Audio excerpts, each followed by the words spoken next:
Okay. And you're spotlighting. Good evening, everybody, to a very special evening.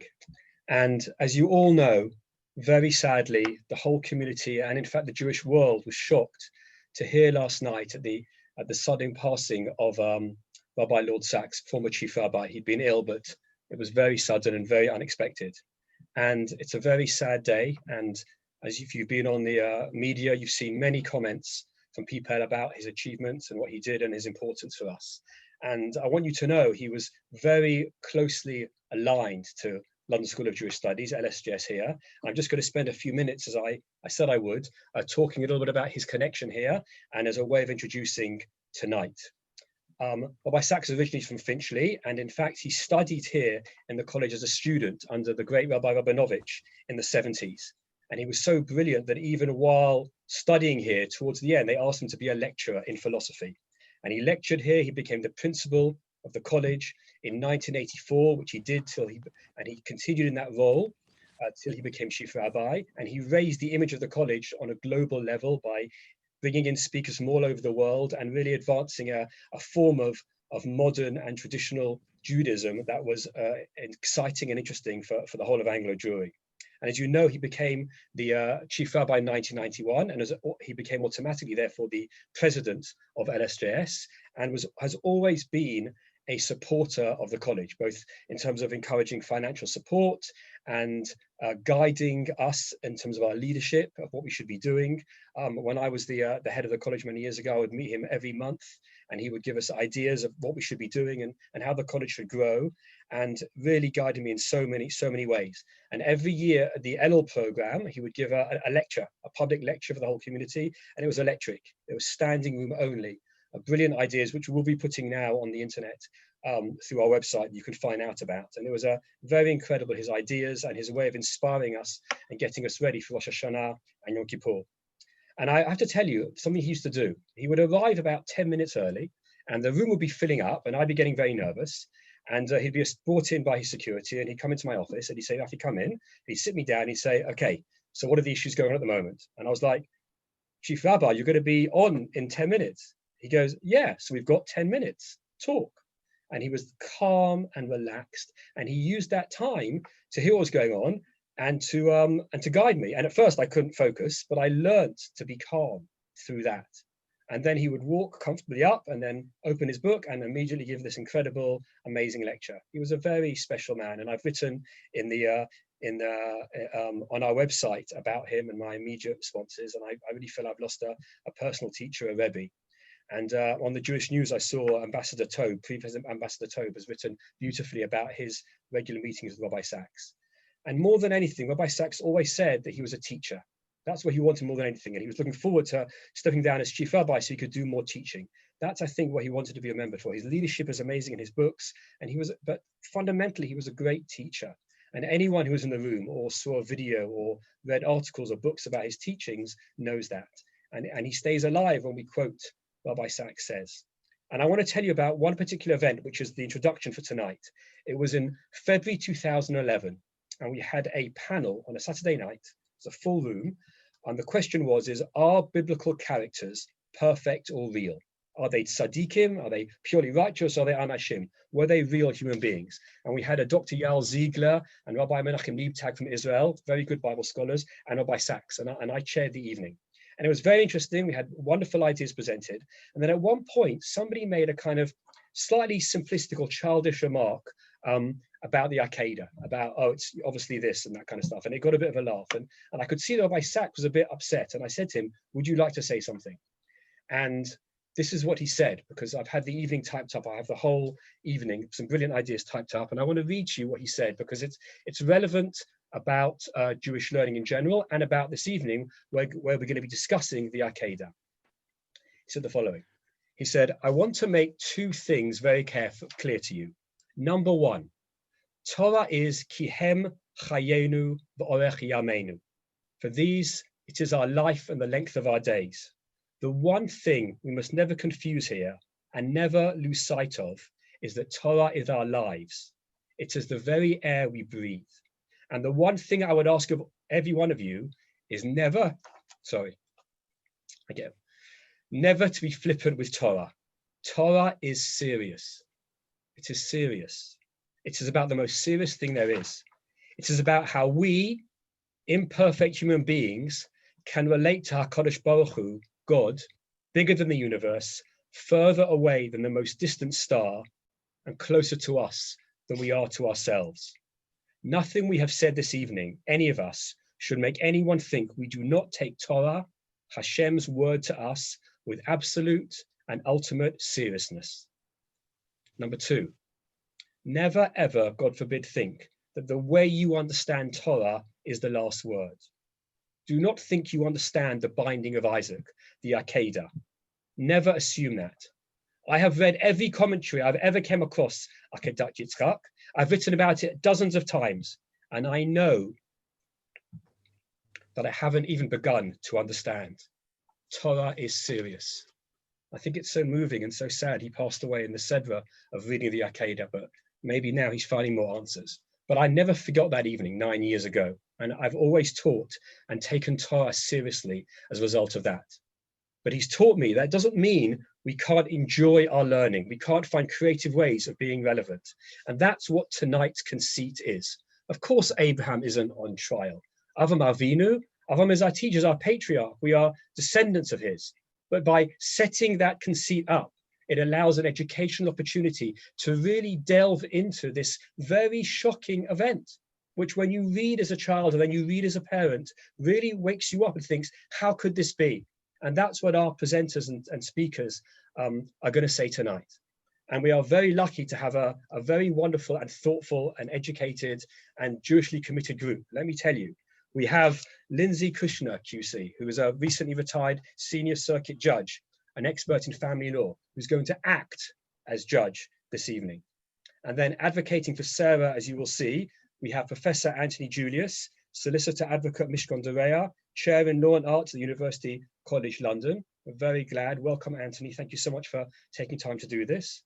We have David Wolfson, QC, who's a barrister at One Ethics Court, who's the Commercial Litigation Silk of the Year in 2020. And David is a very thoughtful man, and we love talking Torah together, and I'm so glad David's here with us. We have Jonathan Sietler, QC, from my shul in Kinloss, Deputy Head of Chambers at Wilberforce, ranked top silk for real estate litigation in 2019, who is a very interesting person and has incredible arguments and ways of talking. And Jonathan, I welcome you here tonight. And we have a lecturer at the college, Dr. Harris Bohr, who's a barrister at 20 Ethics, and he was International Arbitration Junior of the Year shortlisted in 2020. And we're very happy to have all of you here with Lindsay looking after us all for this evening. So Lindsay's going to explain how the evening is going to work. We're not going to do a verdict of the evening because the winners of this evening are all of us if we learn something, if we deepen our knowledge of Torah, if, to quote Rabbi Sachs, we take it more seriously.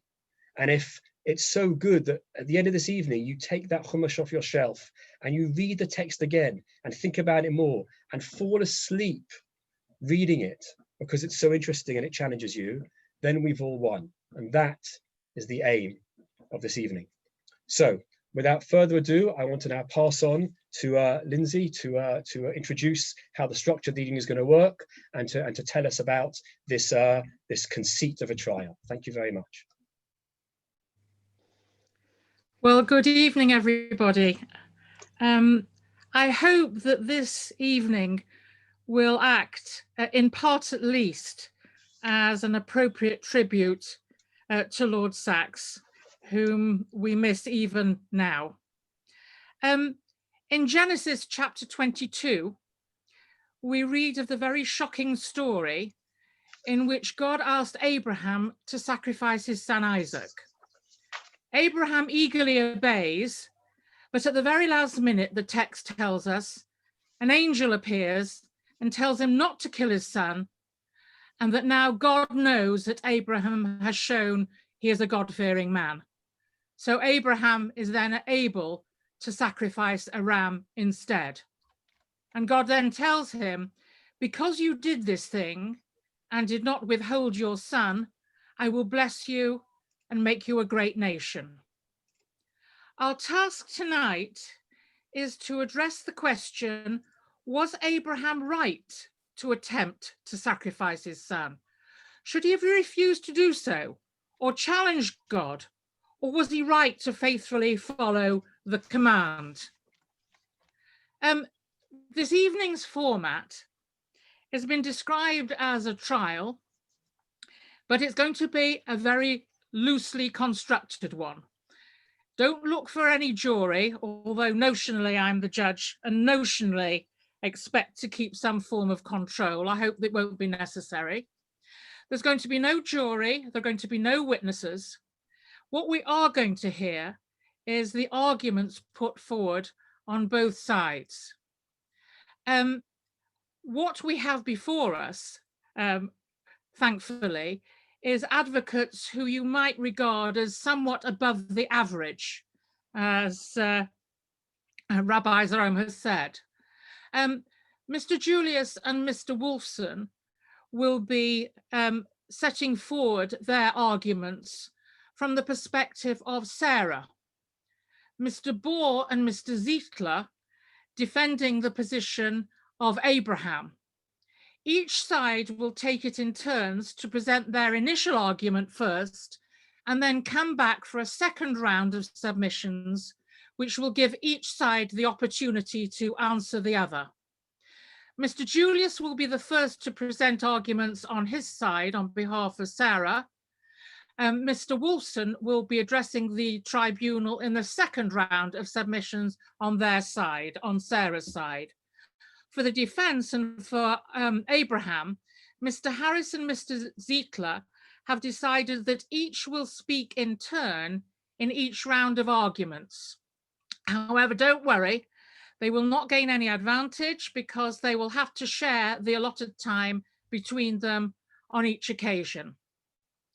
After each side has had its opportunity in the first and second round, I and Rabbi Zarome will either join in, either with questions or comments, and then we will hand over again to each side to invite them to sum up their respective cases. So, Mr. Julius, you are first off on your side, aren't you, on behalf of Sarah? Yes, thank you very much, Judge Kushner, and thank you for the introduction, Rafi. There are many things to say about the Akedah, but this evening, for us, on our side at any rate, it's on one aspect, which is Abraham as leader of the first Jewish project, Judaism, and what we say, the unresolvable, insurmountable crisis that the Akedah represents in that leadership. My line will be, it's a crisis that Abraham cannot overcome, a crisis therefore different in kind to the earlier crises that punctuated his life. And I'll say a bit about that in a moment. In a sentence, my case is going to be that the Akedah is a traumatic event in the early history of Judaism that we ourselves cannot overcome, one that we continue to live with and which defines our lives as Jews. I regard the successor patriarchs for this reason as versions of two sides of Abraham, a religiously skeptical side, which I call Abraham 1, and a religiously submissive side, which I call Abraham 2, essentially repeating Abraham as confirmation of our inability to get beyond him. David Wolfson's complementary line will be, Abraham was a flawed revolutionary leader, and the Akedah is to be understood as just one, although for sure the greatest, in a series of false steps that he makes. And this has implications for how we regard him. And both these positions, which for this evening's purposes comprise one position, are best elicited, we argue, when viewing Abraham through the lens provided by his wife, Sarah. So, what is Sarah's point of view? Let's suppose then that the Akedah is indeed a crisis in Abraham's leadership and that Sarah is responding to it. Three immediate questions arise. What is her response? So let's adopt as a hypothesis, it's a radically critical one. Now, what justifies that hypothesis? It's the second question. And I answer that she lives the rest of her life apart from Abraham and that she dies apart from him. And third, why should we take this response, this critical response, seriously? And my answer here is she is the superior prophet. And I take this from a Rashi who comments on 21:12. Abraham was inferior to Sarah with regard to prophecy. An extraordinary thing, this. The largely silent helpmate of Abraham is speaking here and as complainant. The form that this speaking takes is an action, an extended action, the act of a radical, unreversed separation. Abraham in Beersheba, Sarah in Kiryat Arba, a separation which becomes irreversible in death, so that all Abraham can do, the forlorn, rejected husband, is travel to his wife's death place, eulogize her, weep for her, bury her. What does prophecy have to do with silence? It is prophecy as silent rebuke. So what is this perspective? First of all, what is Sarah's point of view? What is her perspective on Abraham's life generally? I think, to begin with, she would distinguish between the concept of origin and the concept of a beginning. Origin is not important. Abraham's origins are related in Noah, his provenance, his parentage. But in addition, he has not one, but two beginnings. There's not one Abraham, there are two Abrahams. What is the first Abraham? The first Abraham is when he distances himself from his pagan milieu. He separates from his father, as the Book of Jubilees says. He abandons the way of his ancestors. He begins to take his own course. And we can identify a sequence here. First of all, he's an astronomer, a learned person and a pedagogue. But as the Midrash, as Maimonides says, as the Rambam says, he was sunk in Ur of the Chaldeans among benighted star worshippers. His father and mother and all the people were star worshippers. But two, he reasons himself through to God's existence. We might say he depopulates the heavens. Again, the Rambam. He had no teacher, no one to inform him about anything. He would serve along with his parents, but his heart wandered, exploring and understanding until he grasped the way of truth and understood the straight path of righteousness through his correct comprehension. He was 40 years old when he recognized his creator. Third, he then goes on the attack. He rejects idols and he actively, aggressively engages in controversy with the idolaters, with his father and with others too. He shames them. You are a complete fool, the Midrash records him as berating a fellow citizen. He challenges the king and the entire generation of Chaldeans. Last, in this sequence, in turn, he's prosecuted. Josephus says, he was the first person to argue that there is a single God. And because of this, the Chaldeans rose up against him. Once he triumphed over them with his arguments, the Rambam adds, the king sought to kill him. This is Abraham 1, as I call him. He is the species, the public intellectual, of the subspecies, the critical, adversarial, oppositional, alienated, counter-hegemonic public intellectual. He sets himself against the social order as such. He is, we might say, in radical revolt against his society. It is the intellectual as enemy. This pre-Lech Lecha Abraham 1, is almost wholly the Abraham of Midrash. He's also an unacknowledged hero of the Enlightenment, an Abraham that should have been a hero to Immanuel Kant, the Kant who wrote, have the courage to make use of your own intellect. That is the motto of enlightenment. Now, Abraham 1 has a crisis, and the Midrash relates this crisis. Nimrod's servants bound Abraham hand and foot. They piled up wood on all sides and then set it alight. But God intervenes, and by a miracle, Abraham survives the fire. Abraham emerges from this crisis reborn, from the binding, and I emphasize that word, and the fire comes Abraham too, the man of faith. And the Midrash continues to emphasize this rebirth. Abraham, old and white-haired as he was, then found his hair turning black. He became a young man again. Abraham too. Who is this new Abraham? He's not an intellectual who gives voice to popular discontent. He doesn't merely mobilize common complaint. He's the teacher of a radically new doctrine, and he must convert.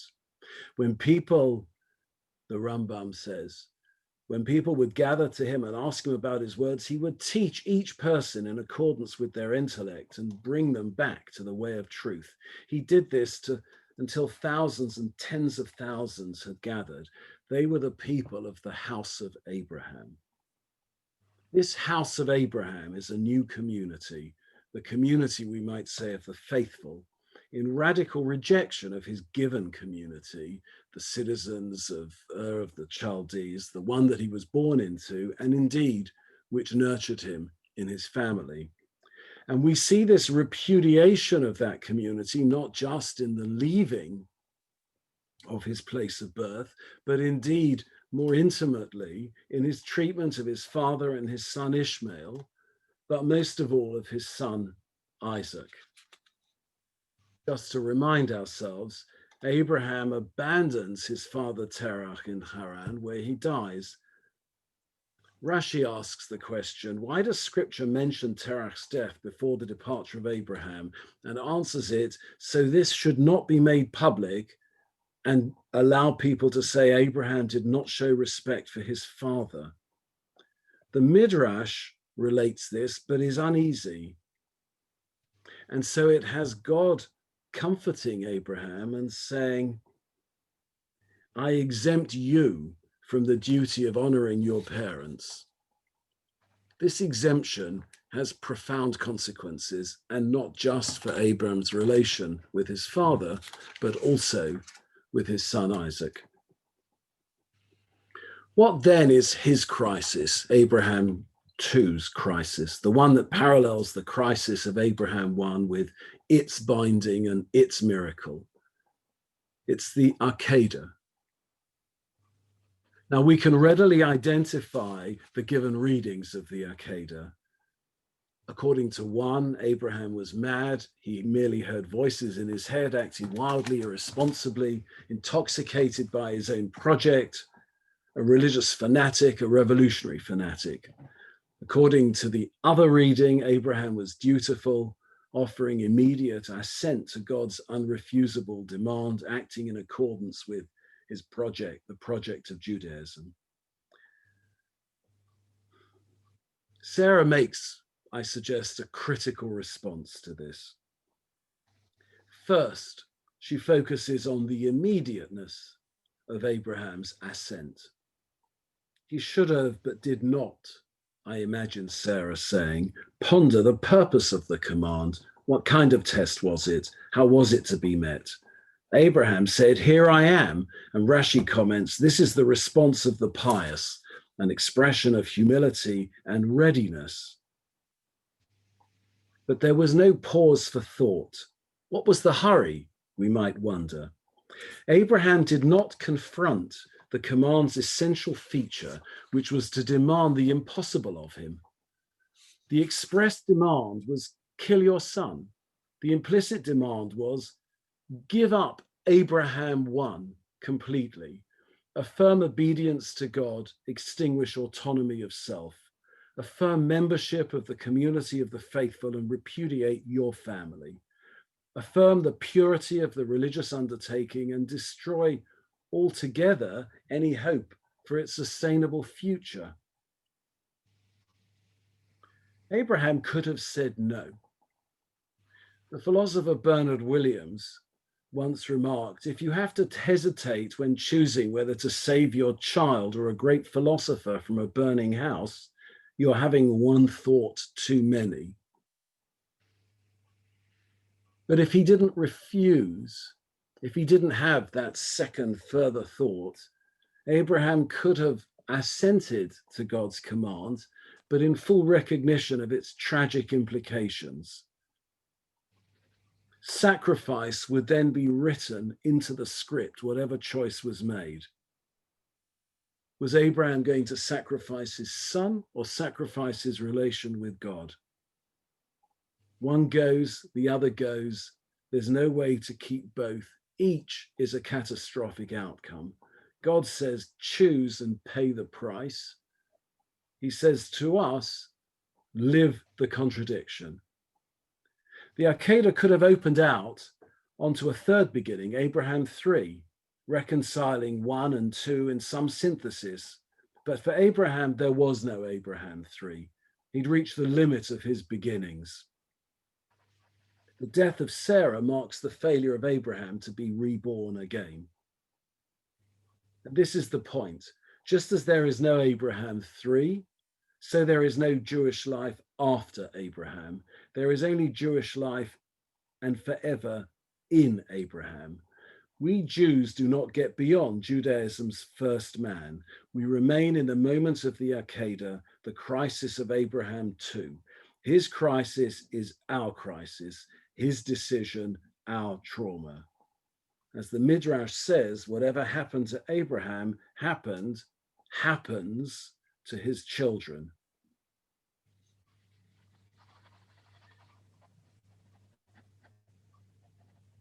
Abraham's two successor patriarchs are respectively, but in reverse order, versions of his own life. Abraham 1, Jacob, the active, wrestling, struggling man, and Abraham 2, Isaac, the acquiescent, passive man.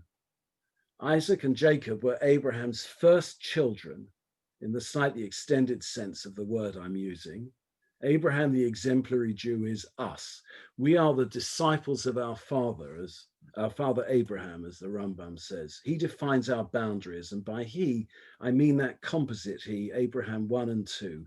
Each one of us chooses Isaac's path or Jacob's. The tendency of recent times has too much favored Isaac's path. Those who pursue Jacob's, a version of Abraham 1, work through in their lives skepticism and faith, autonomy and heteronomy, free thought and Jewish study in a dynamic, unresolvable, creative balance. That is, we wrestle. This is the lesson of Sarah, that superior prophet. Her perspective on Abraham should therefore be our perspective on ourselves. If Abraham failed, as Sarah would say he did, then we are all destined to fail, not least because there is no alternative to failure. So the trial of Abraham becomes the best kind of trial, the trial of ourselves too. Thank you very much, Mr. Julius. Now we move over to the respondent side, the Abraham side, and I think Mr. Bohr is going first, are you not? I am indeed. Thank you very much, and it's great to be here. Well, Abraham, our client, the real Abraham, doesn't recognize anything that Anthony has said, unfortunately. He doesn't recognize the description of the project that's been described, and he doesn't recognize himself as a split personality. In fact, we hear that Abraham isn't just Abraham 1, Abraham 2, but there could even be an Abraham 3. Could be all over the place. Abraham does not recognize that. What I'm going to do is explain the revolution from Abraham's standpoint, and then deal with the Akedah itself, because we say there is just one person doing what is right. Now, in terms of the revolution, this revolution is different to other revolutions. It's not about attacking the powers that be and establishing himself as a ruler. Instead, his aim is to change our perception of power altogether. Abraham wants us to appreciate that all the things that we've held sacred until now, that's king, that's empire, that's the gods of the earth and sky, are empty figments of our imagination, and that putting trust in these things will lead only to disaster. But for Abraham, there is a power. So it's not about autonomy. There is a power to be worshipped. And that power is singular, it's infinite, it's beyond human comprehension, but it nevertheless is discoverable in human history and makes demands on each one of us. And Abraham calls that power God. And God promised Abraham to make him into a great nation. And Abraham sees it as his mission to follow God safe in the knowledge of that promise. Abraham will engage with God and use his autonomy when invited to do so. When invited to do so. But otherwise, his aim is to obey. And it's this which brings us to the central allegation in relation to the Akedah and Abraham's readiness to perform the Akedah. And there's a suggestion that Anthony makes that somehow this puts Abraham beyond the pale. And we say nothing could be further from the truth. And I have 4 points to make good on that assertion. And then I'm going to hand over to Mr. Seeler. So here's our 4 points. The first one is that Abraham was told to sacrifice his son by none other than God.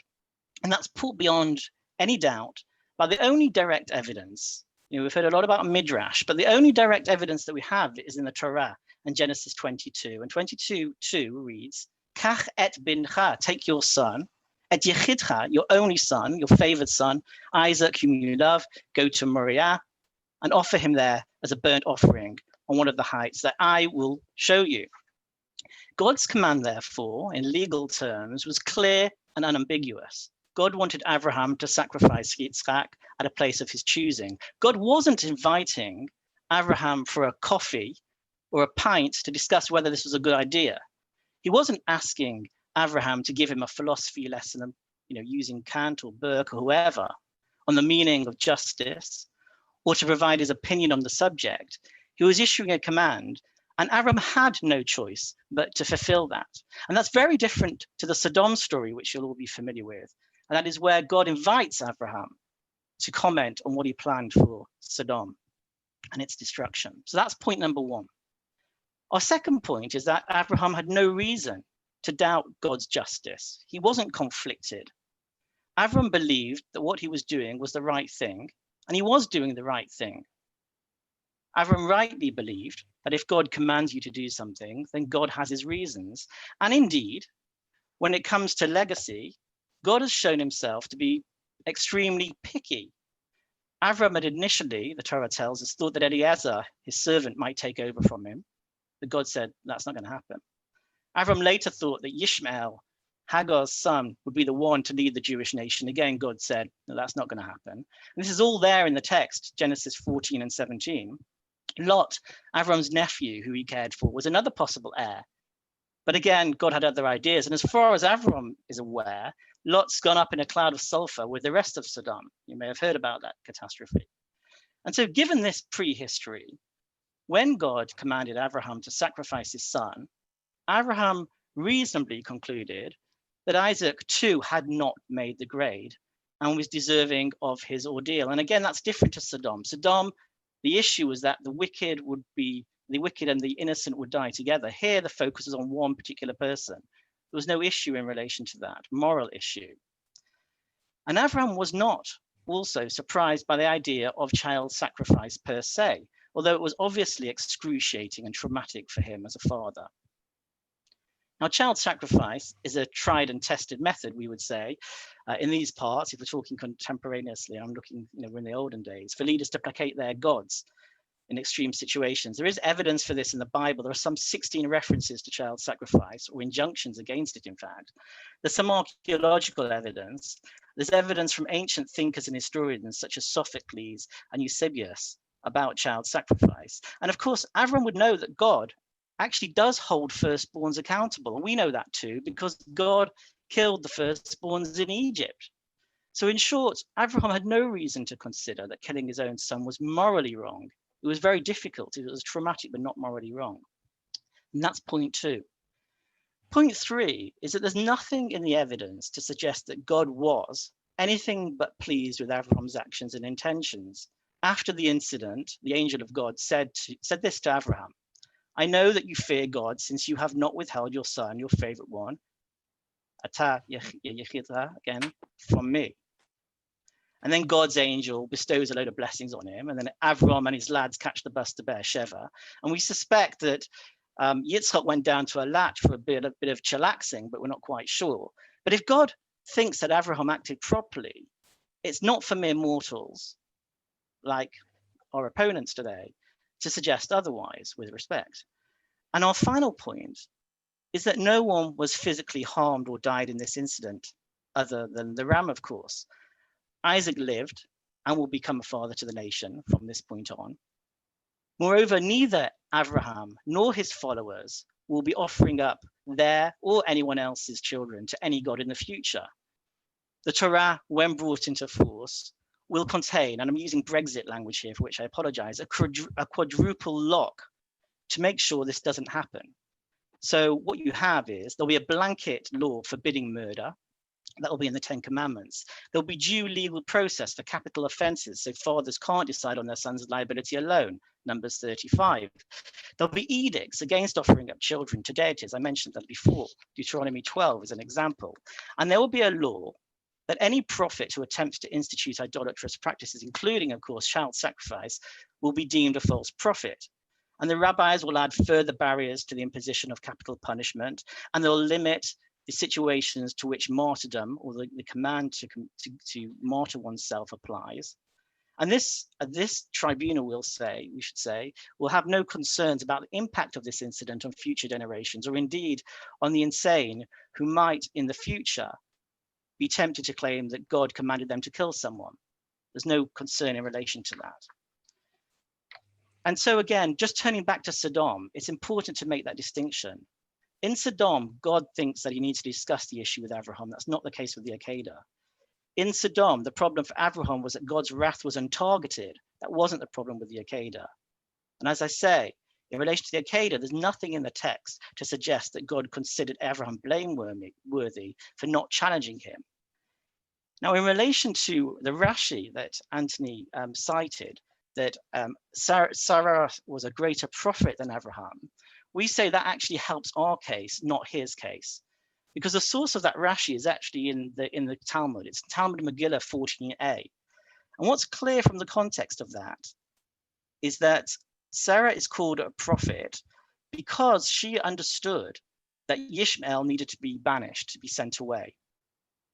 And that's what Abraham did. He was concerned whether Sarah was right, and he asked God, and God said, do what your wife told you to do. So Sarah brings this challenge today, but in fact, it's Sarah who got the banishment ball rolling in the first place.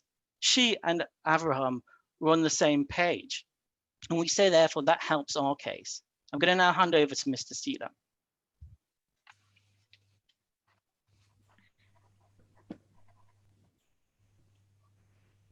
I don't agree that the Akedah was a traumatic event.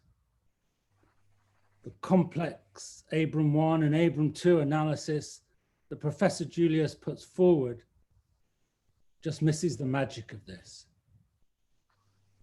Let's start by standing back in awe and marveling at the Akedah. How overwhelming is the power of God? How profound is the call to abandon past and future for the sake of a present with God? How awe-inspiring is the religion that promises a glorious future to one prepared to sacrifice everything?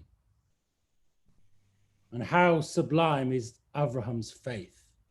We should stand in awe at the devotion of a man willing to give up, to sacrifice his most precious possession, for which he prayed and waited many decades for no reward, alone on a mountaintop. How magnificent is the example of such a man, how perfect, how worthy of reverence and awe. That's what we should be saying first of all. And second of all, we should be saying, and Isaac, what a perfect lamb, prepared to go to his death without even the benefit of having heard God's voice himself. An unblemished sacrifice, stretching out his neck for the easy passage of the sharp knife, never having lived properly, but ready to die for the sake of his and his father's faith. What an example of filial obedience. Beautiful, profound. It distills an essential essence, the essence of our profound, beautiful religion. And I'll tell you why. Abram doesn't say much during the Akedah, and what he does say, he repeats 3 times. He says, I am here to God when first commanded. He says, I am here to Isaac when the son turns to his father in confusion. And he says, I am here when the angel calls from heaven. More or less, the only thing he says, I am here. What? What does it mean? Hello? Does it just mean hello? Hi, I'm here. I'm over here. I don't think so. It's meaningless on its own. I am here. Like the kids in the back of the car. Are we nearly there?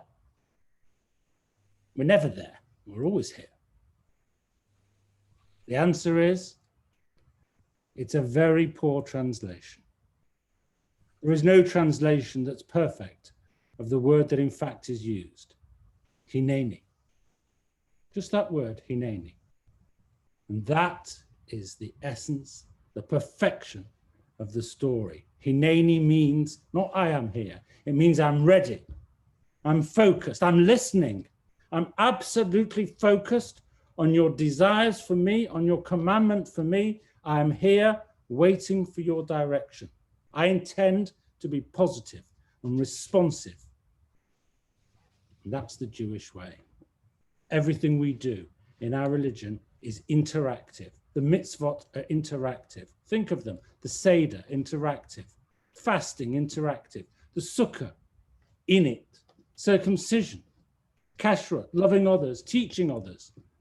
Everything that happens is a two-way thing. God commands, and we say, hineni. That's the whole religion. To respond to the commandments and to do the mitzvot. Without that, there is nothing. The Akedah, Professor Julius, is not a traumatic event. The Akedah is our most profound lesson. He acted in an exemplary way at every step, and he set the perfect example. Professor Julius said, well, Abram could have said no. That misses the point with respect. Chapter opens, chapter 22, and it happened after these things that God tested Abram. This was a test. If he says no, that's a fail. Walking away, that's a fail. A negotiation, that's a fail. Once you accept that it's a test, the 10th in a long line of tests, this is a star student with 9 A-star grades behind him, taking the 10th test. Once you accept that it's a test, there is no other conclusion that's possible. Can you, I'm asking you, every one of you, can you construct any other tenable outcome to the Akedah? Can you construct any other conclusion? The Akedah is not a crisis. Without the way it turned out, Judaism would not be what it now is and would not matter to us in the way it now does. Thank you very much indeed, Mr. Ziefler.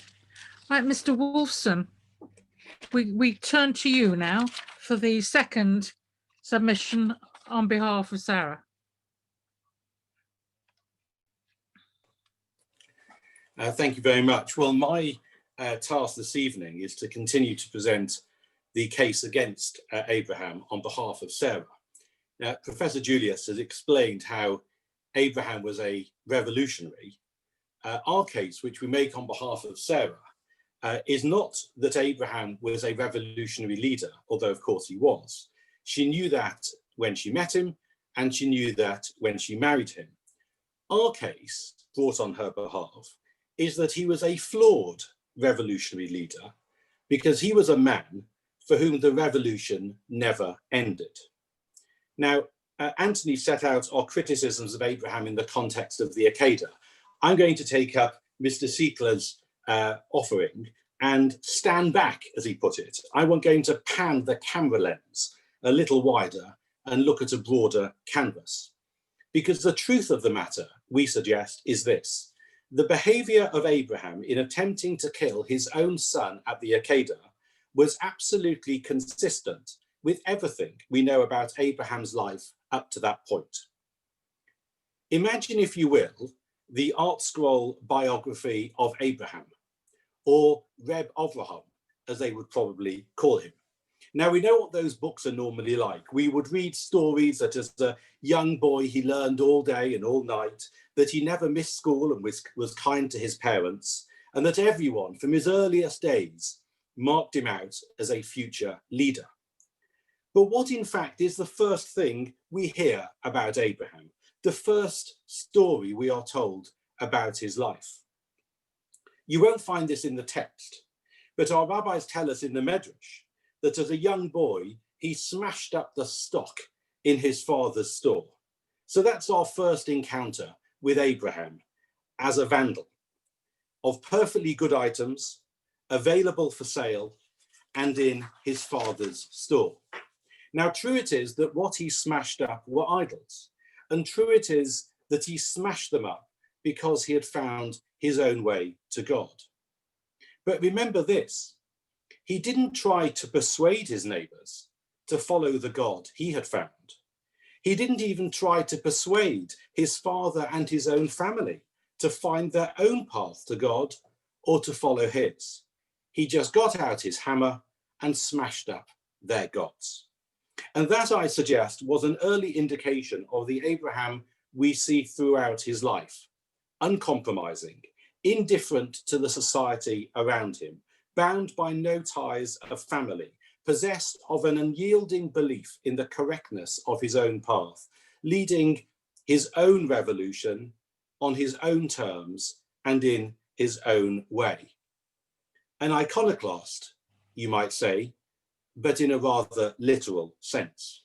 So that's the first thing we hear about Abraham outside the text. He smashes up the gods he doesn't believe in. But let's now turn to the text itself and to the first time when Abraham talks to the God he does believe in.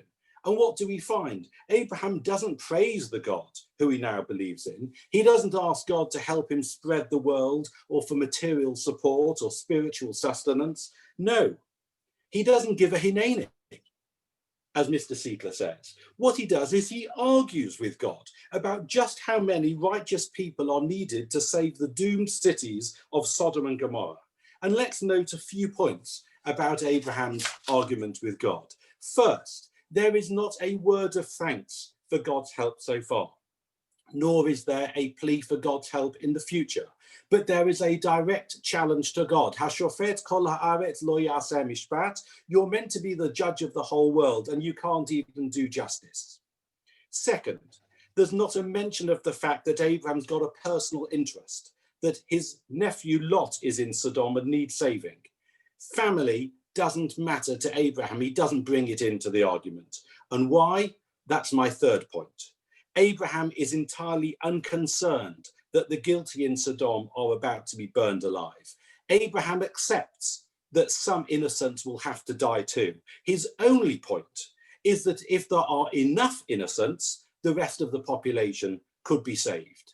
Remember this, Abraham never asks God to save the innocents, but we shouldn't be surprised by that. A revolutionary like Abraham knows and is unconcerned by the fact that there will be innocent casualties. Although Abraham challenged God for being willing to kill the innocent with the guilty, Abraham is in fact unconcerned by that. He never tries to save the innocent. And his challenge to God, therefore, is not a moral argument that the innocent shouldn't die with the guilty. It is a utilitarian argument. You shouldn't kill too many innocent people along with the guilty. It's not about principle, it's about numbers. Abraham, like any revolutionary, knows that there's going to be collateral damage, and he's quite cool about it. But Abraham isn't just a revolutionary. He's a revolutionary on his own terms. He enjoys what Marx, that's Karl, not Groucho, called a state of permanent revolution. He's someone who won't take yes for an answer. And I'll make that point good in two different ways. First, the question of money. Revolutionaries need money because they don't generally have a proper job. And God had promised that Abraham would become rich. How? Well, God didn't say. But early on in the story, we see Abraham rescue his nephew Lot after they'd been captured by the 5 kings who had beaten the armies of the 4 kings. Abraham and his militia then beat the armies of the 5 kings. And in case you're thinking, well, rescuing Lot sounds like Abraham had some family ties, let me point you to chapter 14, verse 16. Vayashev et kol harachush v'gam et Lot achiv.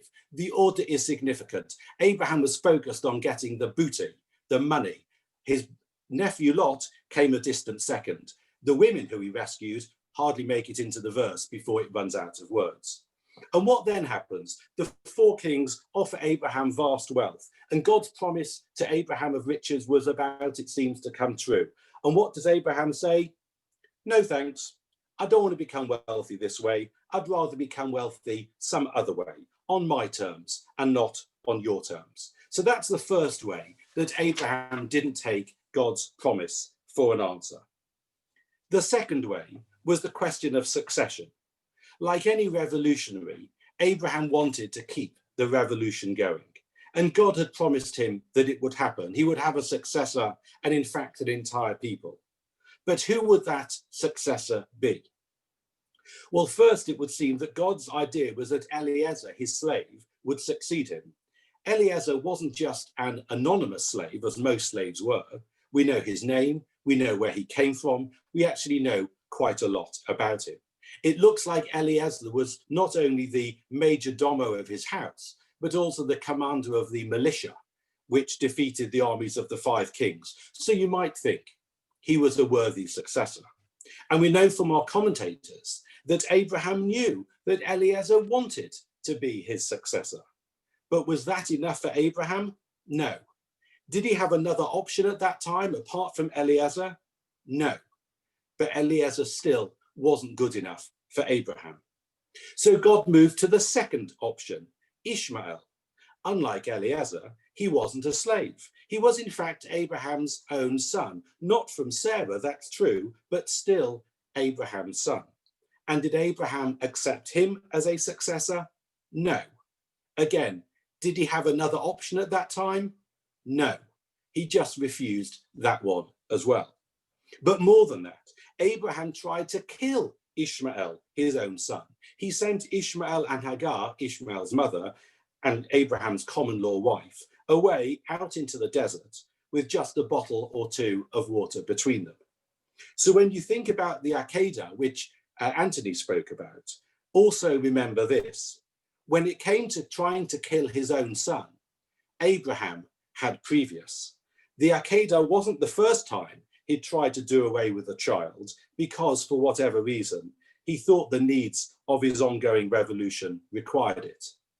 And I would therefore suggest that when God says to Abraham, Kachna et bincha et yechidecha, take now your son, your only one, God is chiding Abraham, you've only got one now because you tried to kill the one which you had previously. And so this is the remarkable thing we suggest. And this is why Abraham is a revolutionary for whom the revolution never ends.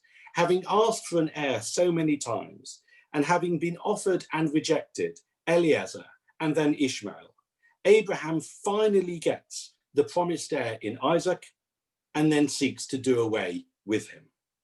So in respect, therefore, of God's 2 main promises to Abraham, of wealth and of a successor, Abraham spurns God's offers one after another. Abraham, the revolutionary, wants everything on his terms or not at all. He's still smashing with a hammer. He's no longer smashing idols. He's now smashing his family. And on Sarah's behalf, we suggest that there has to come a point when a revolution has to stop. It's all very well to start off by smashing the idols of the place where you were born. You can leave your family behind and strike out on your own for new pastures. You can meet your God for the first time and argue with him because although he's God, he somehow doesn't quite measure up to the conception of justice which you have set for him. You can reject God's first choice of your successor because he's not your son, and then go on to reject God's second choice, even though he is your son. But we say, at some point, this has got to stop. At some point, the revolution has to end and real life has to begin. At some point, you need to stop being a revolutionary and focus on family and succession. And that point, we suggest, is when you have a dagger in your hand, your son tied hand and foot, and voices in your head telling you to strike. Abraham, we suggest, was incapable of finding that point. For Abraham, the revolution never stopped. He threw his first son out of the house. He threw his second son onto an altar, and the boy was never the same again. Isaac in the Bible is passive. Things happen to him. He never really does anything himself. He lives throughout his life in his father's shadow, horrified by what happened to him on the altar. And of course, Abraham drove Sarah, our wife and our client, to her death.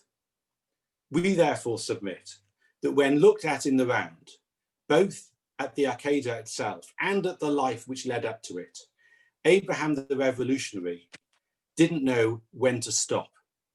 And if it wasn't for the angel which had called out to him, the result would have been tragedy. Thank you. Thank you very much, Mr. Wolfson. Can we now turn to Mr. Ball for part one of their response? Yes. Well, again, I mean, blaming Abraham for the banishment of Ishmael just doesn't work for Mr. Wolfson and Professor Julius, because their client, Sarah, was the one who instigated that. And our client's boss, God, was the one who approved it. So that simply doesn't work. But let me put aside Mr. Wolfson's assessment of our client's flaws for a moment. I'll come back to those.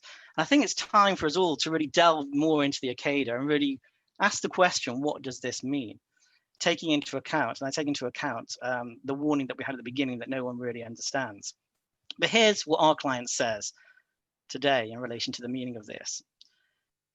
He says, really, there's really 4 or 5 things that we learn from the Akedah.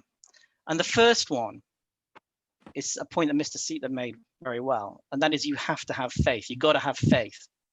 Yes, it's a song by George Michael, but it also stands front and center of the Akedah. That's the first thing we take from it. But number 2 is that you need to bring your kids with you. And you need to do this by imposing on them. Because if you don't, there's no legacy and there's no future.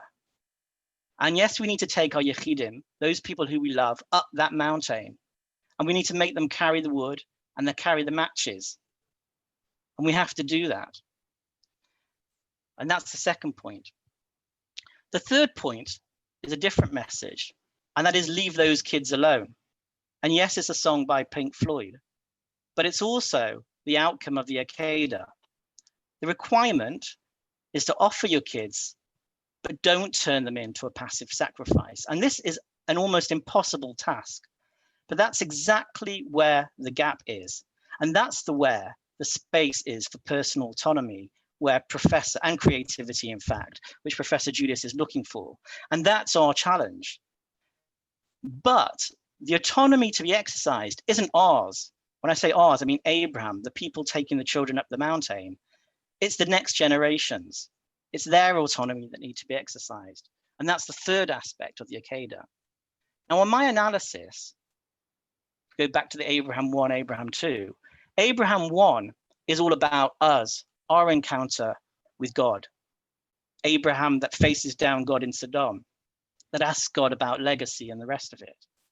But Abraham 2 is the one in the Akedah. That's the one about relationship to the next generation. And in fact, as I say, there's no real distinction between these two people because Abraham 1 and Abraham 2 are just looking at different things. Abraham 2 is not about us. It's about our moral sensibilities or personal existence. What we think is good and important is irrelevant. What counts is the Jewish future. And it's that which Jonathan Sacks dedicated his life to. And to be honest, it's what we all need to dedicate our life to make this project and revolution work. But we also have to keep in mind the final point that I wish to make. And that is God doesn't actually want human sacrifice. The message is, Chai bahem. You have to live by the commandments and not die by them, except for extreme situations. So keep social distancing. And that's what we say from Avram's side, the message of the Akedah is. And that we say is a powerful message. Now you may ask me, where do we see Isaac exercising his autonomy?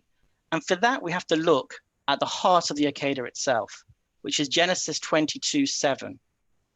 And that's the conversation that Mr. Sietler referred to before. And it reads, then Isaac said to his father, Abraham, and he said, Father. So listen to the Hebrew. Vayomer Yitzchak el Avraham aviv, Vayomer avi, Vayomer hineni v'ni, I'm here, my son.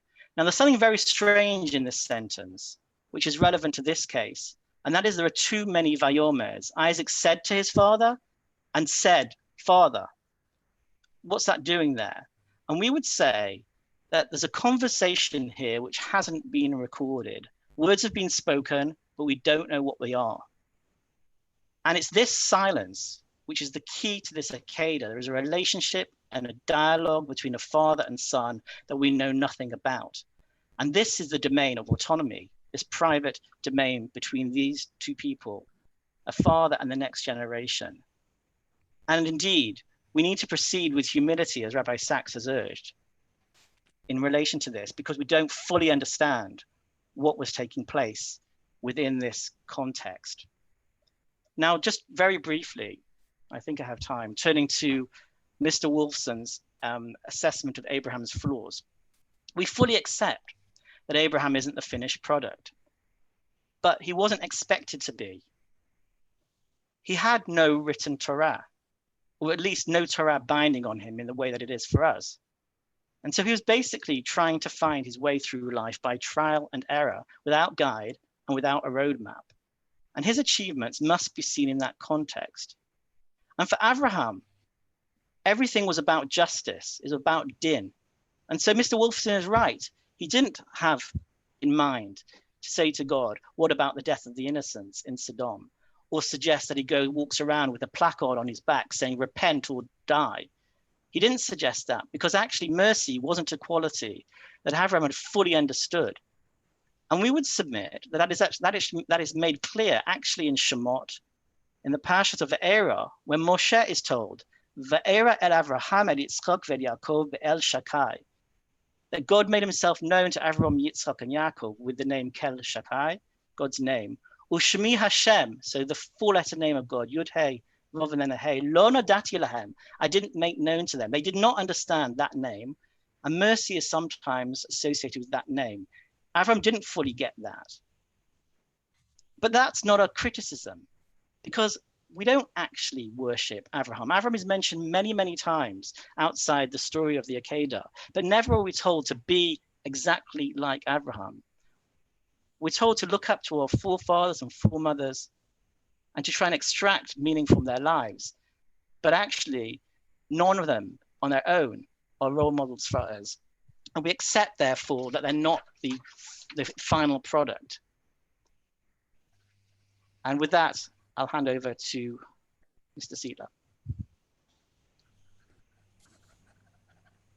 When Mr. Wolfson QC says that Abram seeks to do away with Isaac, that he's now smashing his son like he once smashed the idols of his father, he's honing in on the wrong target. This is not about the will of Abram. This is about the will of God. Abram didn't want this. Fatherhood is entwined in who Abram is. The first two letters of his name mean father. Abram means a mighty father. Abraham means father of many nations. He didn't want to do this. We know how distressed he was when it came to the banishment of Ishmael. So how much more so would he have been distressed about what he had to do to Isaac? But he did it. Against his emotions, against his fatherly instinct, he went through with it because he was commanded to. Mr. Wolfson QC has got the wrong defendant. This is down to God. It's his commandment. David, you're blaming the wrong entity. It's a commandment. Now, Mr. Wolfson says that Abram was bound by no ties of family, that family doesn't matter to Abram. He's totally wrong. Abram understood family better than any of us, apart from perhaps one person. And that's Rabbi Sachs. What Rabbi Sachs so brilliantly pointed out is that the key to this Akedah is in the words that God spoke to Abram in summoning him to the binding of his son. Take your son, your only son, the one you love, and lech lecha to the land of Moriah and sacrifice him on a mountain I'll find for you. Lech lecha. Those words are only used twice in the whole Torah. The first and only other time is in the Sedra of that name to tell Abram to leave the house of his father. So Mr. Wolfson QC is quite right to say that Abram's last trial echoed his first trial. But he needs to go in deeper, because if we can work out the similarities, we can work out the meaning of each. What we do know is that whether as a father to his sons or a son to his father, Abram was commanded to act in ways which do seem to be the opposite of what we would expect. So there must be a reason for these commandments. Now, Rabbi Sachs says that it was to teach us the most important lesson about parental relations, which is, and it's hard to say, that sometimes they involve wrenching dislocations. And this is what happens at both ends of Abram's story. Right at the beginning of his mission, he's told to separate himself from his father, and towards the end, he's told to separate himself in different ways from each of his two sons. But that's the Jewish way. You have to separate in order later to connect. That's how God created the universe, by first separating the upper and the lower water, and then allowing them to be filled in by dry land. And that's how we create real personal relationships, by separating and leaving space for the other person. Abram is just a vehicle for God's message. There has to be separation before there can be connection. We have to have the space to be ourselves if we are to be good children to our parents. And we have to allow our children the space to be themselves if we are to be good parents. As Rabbi Sachs said in this context, it's the carefully calibrated distance between us in which relationships are allowed to breathe and therefore grow. That requires a separation and then a reconnection. And that's the essential paradox of parenthood, which is what both ends of the Abram story are about. You care, you nurture, you sacrifice, and then you watch the little ones fly into the great unknown, often shouting recriminations at you as they depart, and you experience the stomach-clenching pain of separation. But you do it with a smile and a hug, aware that the desire to protect and love must never morph into the tyranny of mollycoddling. And it's this drama of separation that Abram symbolically enacts in his relationship with both his father and his two sons. And that is the lesson. Abram had to separate himself from his father to be who he was meant to be, and had to separate from his son so that Isaac could be who he was meant to be and not be simply a clone of Abram. And it's God's lesson. And it's God's commandments to Abram to teach it through his actions, however painful it may be to do that. And if that's the lesson that Abram was seeking to convey, both in leaving his father and in sacrificing his son until he was stopped, boy, was it worth it. A parent who truly loves their child makes space for the child to develop his or her own identity. It's the space we create for one another that creates the cracks through which the sunshine of love will slip. Thank you very much, Mr. Zietler. Can I pick up on that last point? Can you explain to me how killing Isaac would have made space for him to develop and mature and find his own path?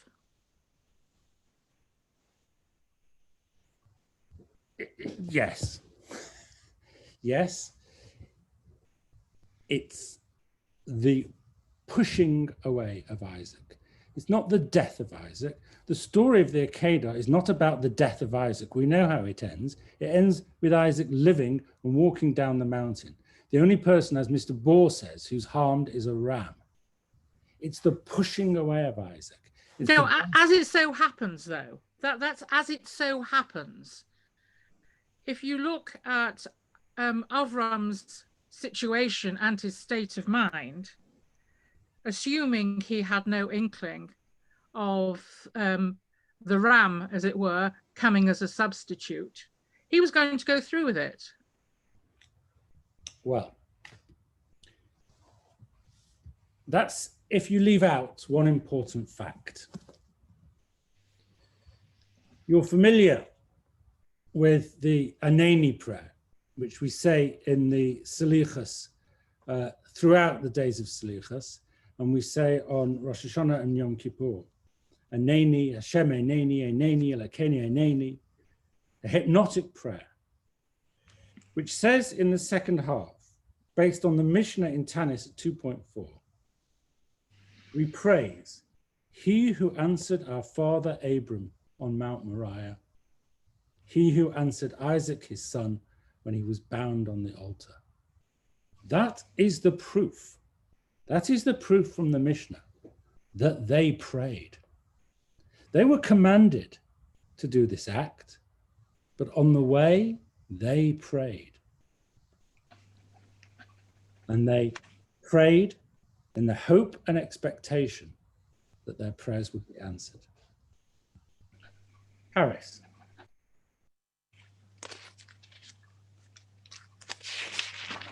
Yep. Have you got anything to add? Yes, but on a slightly different tangent. There's a poem by Wilfred Owen, who was a war poet, of course, during the First World War. And it's called The Parable of the Old Man and the Young. And it starts, so Abram rose and clave the wood and went, and then tells the whole story of the Akedah. And it ends by describing how Avram was told to offer up what Owen calls the ram of pride instead of his son. But then the poem continues, and these are the final lines. But the old man would not so, but slew his son and half the seed of Europe, one by one. That is so powerful, because that shows you, one thinks when one reads that through Jewish eyes, and one takes the message that what the Akedah was trying to tell Abraham was that he doesn't desire the blood of innocence, that he doesn't desire human sacrifice. Then one could say, you know, those who took those decisions to send those people to war, if they'd actually listened to the meaning of the Akedah, that wouldn't have happened. And so we say the Akedah has these two meanings. It taught the world the difference between monotheism and idolatry on the one hand. And the other, it taught, as Mr. Zietler has just explained, how we need to raise the next generation of children and of leaders, in fact, as well. That's what I have to say. Thank you very much. Mr. Julius, how do you say the ultimate test for Avram should have been put forward? But what do you mean put forward? If I can ask a question of the question. Well, Right, how would you say, other than through this demand to sacrifice his son, God would otherwise have tested him to the limit? No, I mean, I think I don't have an alternative, that we have to take the story as it's presented to us. And the story as it's presented to us leaves us with an unresolvable dilemma, a tragic choice which we cannot make and through which we lead our lives as Jews. Mr. Wilson, have you anything to add to that?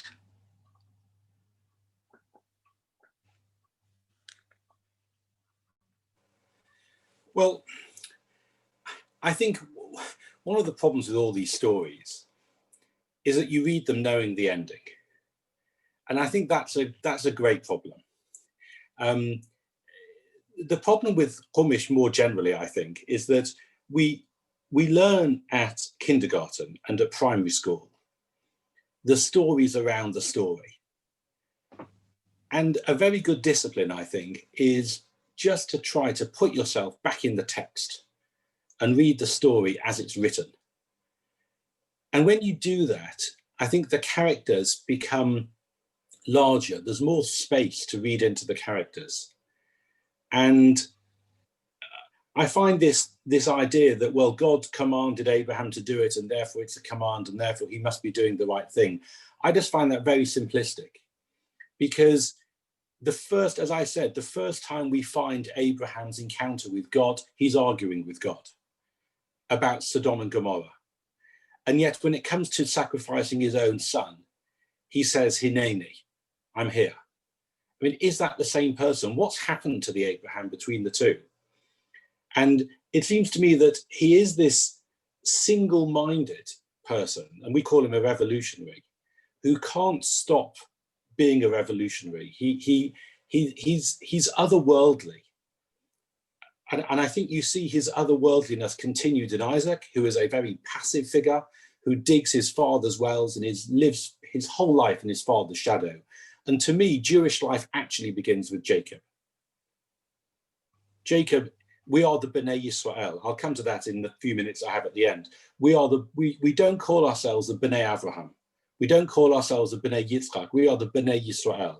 And I don't want to take too much time now, but I'll try to give a thought as to why I think that is when we close our case. Thank you very much. Rabbi Zaram, have you got any comments or questions before you produce any questions that our massive audience has sent into you?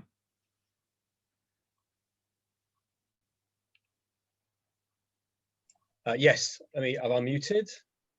Yes, I've got a couple of comments and comments from the audience. They've been a very excited audience, making lots of comments, which I try to respond to some of them. And the ones that I think are standing out, I want to present to each of the sides so they're conscious of it.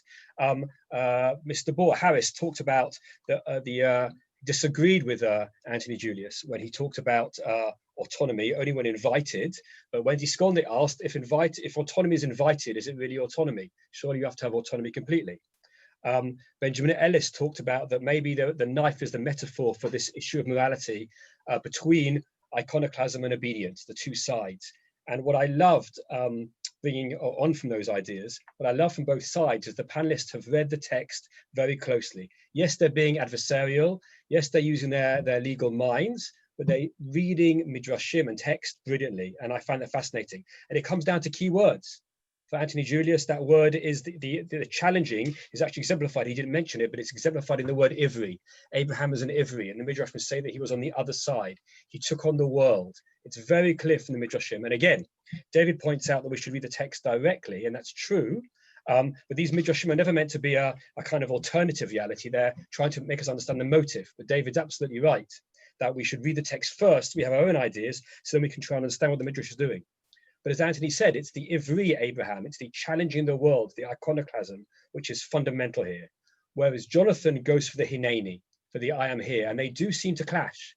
And the great thing is these people are not making up things. They're quoting you key words in the Torah with midrashic backing to present both sides. And again, you might not like David's uncharitable reading of Abraham, of not really caring in Sodom and Gomorrah, but what he's trying to do is give you textual proof every time for that argument. And there's nothing wrong in that. That's legitimate. That's what you do when you argue Jewishly. Although I would challenge him, though, on that issue, just because God says, why am I going to tell Abraham about Sodom and Gomorrah? Because I know Abraham, that he follows the Derech Hashem of tzedakah and mishpat, righteousness and justice. And David conveniently missed that bit out. If God is praising Abraham, the only one in the Torah praised for this, for being righteous and just, I think to argue that it's purely utilitarian is a little bit weak. So I wanted to make that point as well. But again, focusing on the Vayomers that Harris is doing as well. Each time our advocates are taking key words in the story to try and understand. And there's clearly a contradiction. And I'm on two sides. I'm on a knife edge of this issue. I understand the points that they're making. That if Avram really was an Ivri, then maybe he went too far. And how did he suddenly become Hineni? Now, Harris earlier tempted us by saying that it's only invited, but he hasn't expanded on that issue yet. And I want to know, why is it, I was pointed out by David as well, why is it that earlier in the very same Sedra, in our Sedra Vayera, Abraham argues to God all the way down, and yet with the Akedah he can be completely silent. And it seems to me that David and Anthony's argument is that something flipped in Abraham, and that was his mistake. And that's the worry that they're bringing from Sarah's side. And I can see that. Jonathan has valiantly talked about the tradition and our values of Judaism and why it stands strong, and I can see that, but he hasn't answered how it is the same Abraham from the two parts. And I want to hear seeing that brilliantly to bring a poem in from Harris's point of view. I love that, which is fascinating. And one more comment from our audience, and again, I'm sorry I can't bring all the issues in. The audience mentioned is that two people said different times that maybe it's not God putting Abraham on trial, it's Abraham putting God on trial in the way this scenario takes out. It's an interesting way of looking at it. I'm not sure because it was God who set it up, unless you see it's Abraham's view of that. But we're beginning now to play with this text, and I think that's the key.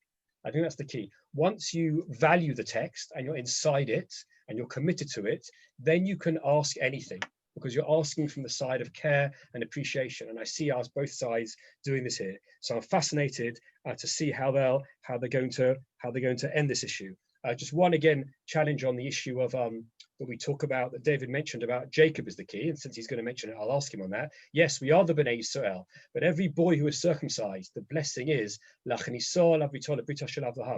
bring us into the covenant of Abraham. So when it comes to the cut, David, we do mention Abraham. So maybe you'll reference to that as well. But those are just a kind of summary of the point of my interest and some of the points that were brought up. And I apologize for not bringing everybody's points out, but I have read them all and my mind is racing. Thank you. Thank you very much indeed. Right, I'm now going to call on the parties to make their closing addresses. Normally we would have, as it were, the defence first and then the applicants at the end, but I think I'll take it in the order that we've been going through so far. So, Mr. Julius, are you closing for your side, or is Mr. Wolfson? David is going first and I'm going second. Yeah, I'm going to kick off for a few minutes. And I just want to try and bring some of the threads together and pick up Rabbi Zaram's point about the Brit. I mean, of course, we start with Abraham. Abraham is the first of the patriarchs, and that is why the concept of Brit, of joining the nation, goes back to him. But what I would suggest is that there is this fundamental dichotomy at the heart of Abraham. You got the Abraham of the arguing with God about Sodom, as I said. You've got the Abraham of Hineni, of submission to God. And the question is, which of these is really the model for the Jewish future?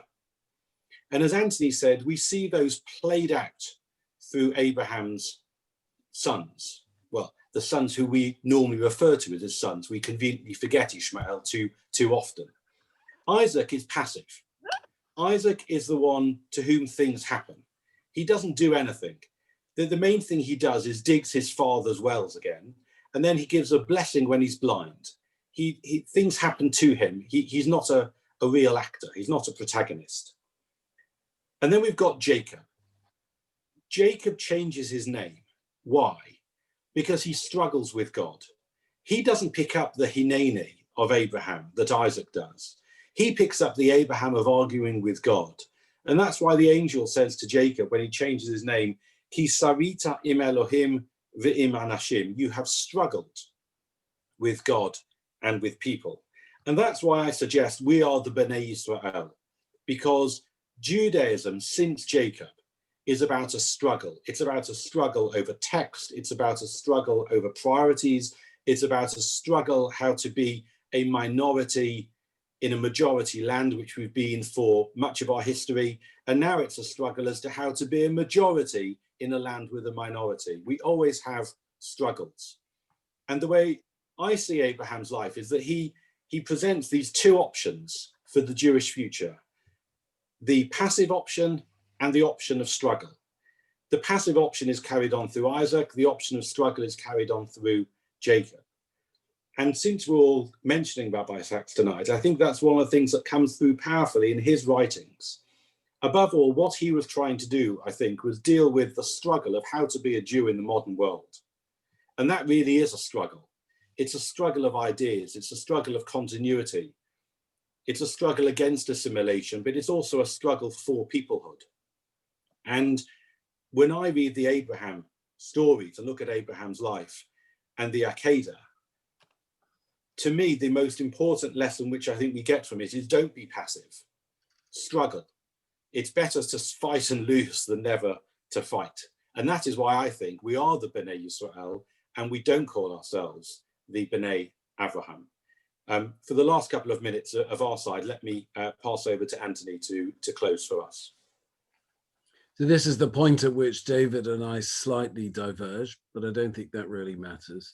What does it mean to take the Akedah seriously? To do that, to take it seriously, I think, is to resist the instinct to defend Abraham. Defending Abraham leads either to banality or to evasion.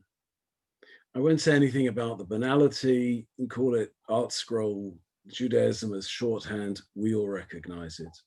I will say something about the evasions, by which I mean evasions within certain trends in received Jewish thinking, attempts to escape the terror that lives inside the Akedah's meaning, and that endeavor to achieve this by shifting the focus from Abraham to Isaac. There are two versions of this evasion. One is to make Isaac a model for Jews in his acquiescence, in his submissiveness. And you'll see that in this way, of course, the Akedah becomes a story of a joint project, father and son submitting to God's will, not lethal violence directed by one against the other, instead a common endeavor, a partnership of the religiously faithful, but plainly an evasion. The other is Isaac as a model in his martyrdom. And here the Akedah becomes a story of anti-Semitism, an attack on Jews from outside. The story was typically rewritten thus in medieval times as about the persecution of Jews by our enemies. Plainly also an evasion of the challenge of violence within. There's a certain sense of desperate necessity communicated by these evasions, and in addition, and sometimes when contemplating the Akedah becomes unbearable, dare I say it, sentimentality, sunshine of love. Taking the Akedah seriously means recognizing its challenge, its intractable difficulties. And this, I think, is why we're here tonight. Jews don't assemble to debate, for example, whether Moses should have killed the overseer. But look, there are 500 of us this evening worrying at the Akedah. Truly, in this respect, we are disciples of our father Abraham. His concrete dilemma becomes our symbolic one in all its registers and which defines our existence as Jews. Thank you very much, Mr. Julius. Mr. Bohr. I'm going to take a slightly different tack, and I've kind of just abandoned what I was going to say. I just wanted to explore something. I think there's a tendency for us all to want to superimpose our contemporary sensibilities, moral views, and philosophies onto the text. And what this exercise has shown me, and I'm speaking personally here, coming out of my role as an advocate, is that actually, when you're dealing with if you're trying to set up a legal case, it doesn't really work. And it actually highlights, particularly to me, just how we're skewing the text and superimposing what we think is right and just onto this text. Because I think we're desperate, and this is not, it's not a new thing, because the Midrashim are like this already, desperate to find the morality within what Abraham is doing. But I think the texts themselves, I don't see any moral conflict in terms of Abraham himself. This is something that Ralbag, the Gersonides, sort of pointed out, that Abraham doesn't think, perhaps he doesn't think this is an unjust thing he's being asked to do.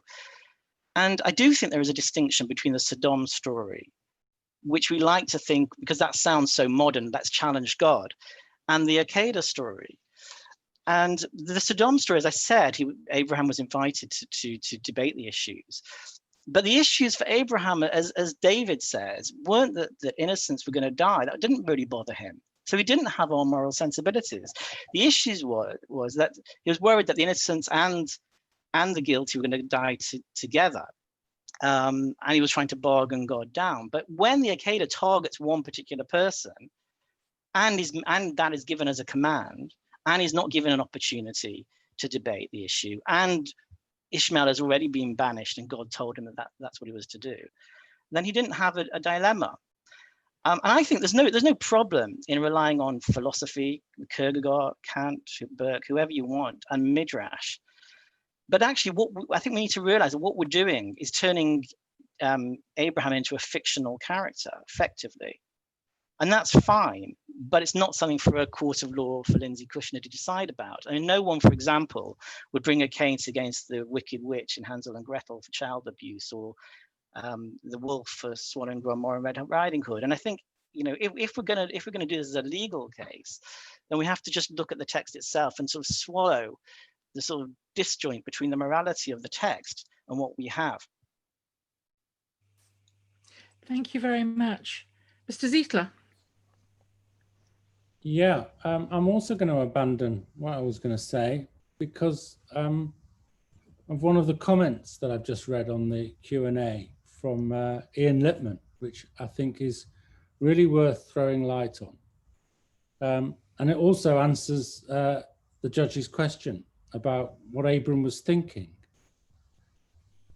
Abram had been promised, says Ian, and it's of course the case, that he would be the father of a great nation through Isaac. And he, of course, would have known that sacrificing Isaac was inconsistent with that. So what Ian says, and I can see this, is that the real test of the Akedah was whether Abram could live with that uncertainty, not knowing how, when, whether these two inconsistent ends could be resolved. And it's the same for us. Faith is living with uncertainty, because that's what the whole thing is about. Faith, emunah, faith and trust. Thank you very much. Well, I was asked before this evening started, would I be giving a judgment either at the end of the arguments or sometime later? And I think I'm pretty satisfied, especially as it's, as it were, a loose structure of a trial. I'm not going to give any judgment whatsoever. It is not my place, but I can say that the arguments that have been advanced, some have been well trodden before, some I'm sure most of us will find have been innovative and new and thought-provoking in a way that we hadn't anticipated before. The public gallery is filled with over 400 of us. Over 400 people have asked to witness this evening. And speaking for myself, if not as an arbiter, as an observer, I have found it absolutely fascinating. And I'm sure you have all done as well. And if ever a tribute were necessary for Rabbi Sacks, I am sure this has been an appropriate one. Rabbi Zara, I'm handing back over to you now to conclude. Yes, thank you. I'm just going to say a few words before I hand on to Joe Greenaway, the CEO of LSJS. But I agree with you. Fascinating evening, some traditional arguments and some unusual ones presented. And Rabbi Sacks kept coming back from so many angles, which we're so glad about. It's interesting, he's known as Jonathan Sacks, but you should know his Hebrew name is Yaakov Sacks, Jacob. And a number of times at the college, he spoke with deep passion about Jacob and David's point about his connection that we are the Bnei Yisrael, and that struggle that we have is very fundamental to him. Anthony made a little swipe about ArtScroll, and I understand that, and I know you feel that, and that's your opinion. I'm going to comment on it because it's interesting. We talked about it taking seriously, and we mustn't just have a simplistic reading of this, and the need to resist the instinctual reading and face up to the terror. And that evening that I mentioned to you in 2011 about analyzing our ancestors, I asked Rabbi Sacks that. I said, why does our tradition sometimes simplify these things? Why do so many people say Avram was a great man, he just did what God said, he didn't challenge? Why do they make it simplistic? And he actually gave an incredible answer, which I wasn't expecting. He said the following. He said, why did the rabbis do things differently? I'll tell you. He says one answer is from Rav Tzvi Hirsch Chayes in the Mavor LaHaggadot, printed in the beginning of the Ein Yaakov. Ein Yaakov is another version of the Midrash. He says that Rav Chayes makes a fundamental point. And interesting if our panel are challenged by this or if they agree, it's an educational point. He says the following: when you are teaching morality on the basis of biblical characters, you have to do what Chazal did. Make Yaakov seem righteous. Make Esau seem wicked. Torah is so morally complex that to teach people how to live, you have to simplify. Its complexity is dazzling and awe-inspiring. To make it a text to live by, you have to simplify. The younger the child, the more you simplify. So what Sacks is quoting is saying that educationally, and we see some versions of the Torah commentaries like this, they simplify, they make everything quite nice. Now that's valuable at a certain stage of education. But what Anthony was advocating for is, when does the complexity come in? When does the seriousness happen? We must mature and outgrow. We must accept simplistic, clear readings as children and see the goods and the bads. But as we mature, we have to face up to that terror. And David and Anthony tonight were trying to make us face up to that terror, that complexity, and the questioning of how could he do it, and questioning the fundamental. Even our great father, was it right what he did? And I value and I see that point. And that challenge between questioning and acceptance is not one that we solve. It's the knife edge that we referred to earlier. And that's where Harris and Jonathan came in with their reading of these issues. And Jonathan's point about uncertainty, that's fundamental to our faith. So I felt, as often happens, even with advocates just like rabbis, is they actually came quite near to each other by the end of their different points of view. They're recognizing that there are two sides of this issue. And as a Jewish educator and LSJS, we train teachers, we discuss these issues. That even though the teachers want to have this passion and make the children question these ideas, also they need to teach simple faith. That's also an important part. And I think we make a mistake when we are always challenging and questioning and dismissing our ancestors, just as we make a mistake when we accept them as pure faith with no questions at all. It's that in-between area, which is the approach that LSJS has taken, which Rabbi Sachs very much took, which is the thrust of what Jews College going back has always been, this weighing up of these two sides. And it's a very challenging issue to go on. Many people asked questions I couldn't answer. The complexity of what I think people are saying requires, in my opinion, a transcript, because to go over some of the things Anthony was saying, or David, or Jonathan Harris earlier, was just, I couldn't keep up, to be honest with you, especially dealing with the different issues. So maybe there'll be a transcript of the evening, but they made a lot of interesting points and had a go at analyzing something that is thousands of years old, and yet, as the numbers show, is still just as fresh. So I'm very thankful to all of you, and for Lindsay for looking after us and controlling this for tonight.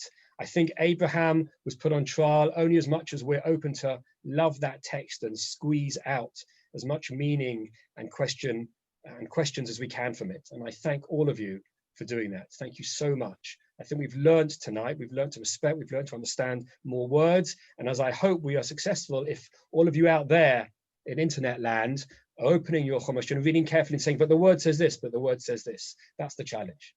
So thank you so much again. And let me give you over finally for final words to Joe Greenaway, the CEO of LSJS. Handing on to Joe. Thank you. Thanks so much, Rafi. I just really wanted to say a huge thank you, firstly, to our sensational advocates who, I have to say, as a lapsed lawyer, you made me feel very relieved that I'm no longer doing what you're doing, because you're absolutely fearsome and fearless. And really thank you hugely from all of us at LSJS for giving us your time this evening. And I want to thank Rafi for leading this so masterfully and passionately, as always, really phenomenal. I also want to thank Joe Rosenfelder, who's one of our trustees, who's really spearhead this event. So thank you to you. And of course, to everybody in our public gallery. I wish we could have made it a comfortable gallery for you. I hope you were comfortable at home, but please God, next time we shall provide the gallery for you to sit in as well. Thinking back over the last 90 minutes, it has certainly enhanced my appreciation of the text, which is absolutely what we had intended, brought so many new dimensions. Just to recap over them that I thought about as we went along, a number of different versions were presented. We had from Anthony Julius, we had the arguer from Sodom and the submissive and the Akedah, Abraham 1 and 2, through the perspective of Sarah, who was this great prophet. We then had from Harris, we had the defense of Abraham, the revolutionary who was chillaxing in Elat, who had no reason to think sacrifice was morally wrong because it was before laws and edicts that provided the roadmap. Very convincing arguments from Harris. We then had Jonathan Sietler, who was standing in awe of Abraham's devotion, who was about to sacrifice the sacrificial lamb, but actually created the space that parents need to create before they can connect. And then we had from David Wolfson, this flawed revolutionary leader without a proper job, who vandalized these perfectly good idols and left poor Isaac traumatized and sent Sarah to her death, and didn't get to call B'nai Israel the B'nai Avraham. So lots and lots of different fascinating ideas, I hope inspired all of you. And this is absolutely what we're about at LSJS, exploring lots of different perspectives and never stopping trying to look for new ones. So thank you ever so much, all of you again. Finally, to acknowledge once again the backdrop against which this is taking place tonight, which is of course the passing of our tremendous mentor, an honorary president, in whose footsteps we always seek to follow. And certainly for me, I think that turning out in such numbers tonight has, on a night that we've not been able to mourn yet as a community, please God, there will be a time that we can do that. But for now, just having had everybody together has given me tremendous strength, and I hope for you as well. So thank you once again, really, all of you, for joining us, for being with us. Do let us know afterwards which arguments spoke to you the most, and we'll be fascinated to hear. And we also have lots of things coming up at LSJS, both for our trainee teachers, our students, and on our adult education program. Just one thing to mention, just because it's tomorrow, which is that we have an event for Kristallnacht, which is joint with March of the Living UK and also the St Martin Gilbert Learning Centre. It's an event tomorrow night with Professor Shirley Gilbert, who's a fantastic professor of the Holocaust along with Eve Kugler, a Holocaust survivor. So if you haven't booked already, do come and join us. Hope to see you all very soon. Good night.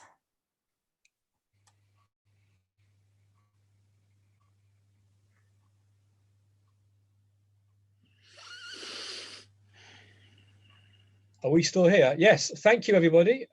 So did you press stop on the recording? Before people are going to say the thing. Sarah, are you still there?